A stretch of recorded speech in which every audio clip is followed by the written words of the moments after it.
C'est une menace invisible qui arrive sans prévenir. Les données deviennent inaccessibles, le système informatique inutilisable. Une cyberattaque, le pire cauchemar des entreprises aujourd'hui. Dans le Morbihan, cet atelier fabrique des cordons pour lunettes. Des petites choses comme ça, en coton ciré, avec des perles.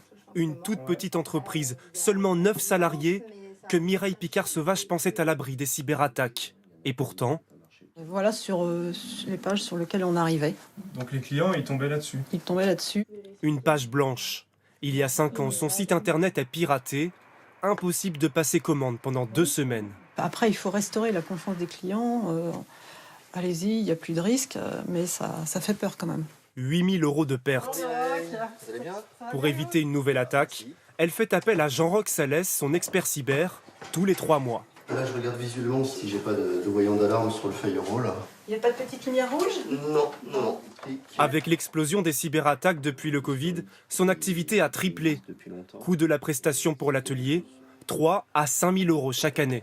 Moi, d'avoir une personne comme Jean-Roch qui intervient sur mon système réseau, la sécurité, c'est une tranquillité de chef d'entreprise. Une tranquillité, car si elles sont volées, les données des clients valent de l'or sur les marchés noirs. Dans d'autres cas, ces informations confidentielles sont divulguées publiquement si l'entreprise ne paye pas de rançon.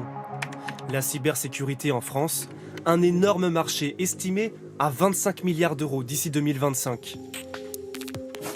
À la Défense, cet opérateur télécom en a fait sa nouvelle priorité.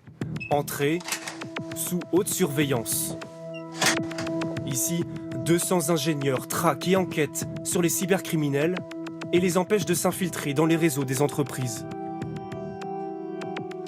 Dès qu'ils vont essayer de rentrer dans le système d'information, ça va venir remonter une alerte.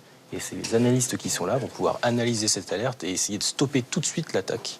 Des solutions vendues plusieurs millions d'euros aux très grandes entreprises. Mais l'opérateur vise désormais les plus petites, avec des offres à quelques milliers d'euros en moyenne. C'est tout le tissu industriel français, et puis qu'également, c'est aussi les sous-traitants de nos plus grands groupes, souvent. Et puis, c'est aussi une fonction clé pour la nation. Pourtant, le secteur manque de main. 14 000 postes non pourvus en France. Pour les former, un campus entièrement consacré à la cybersécurité a été inauguré l'année dernière. Ce que je propose, c'est qu'on fasse 15-20 minutes d'abord sur la partie TP. Dans cette école, la formation des nouveaux ingénieurs dure 3 ans. Des étudiants assurés de trouver rapidement un travail.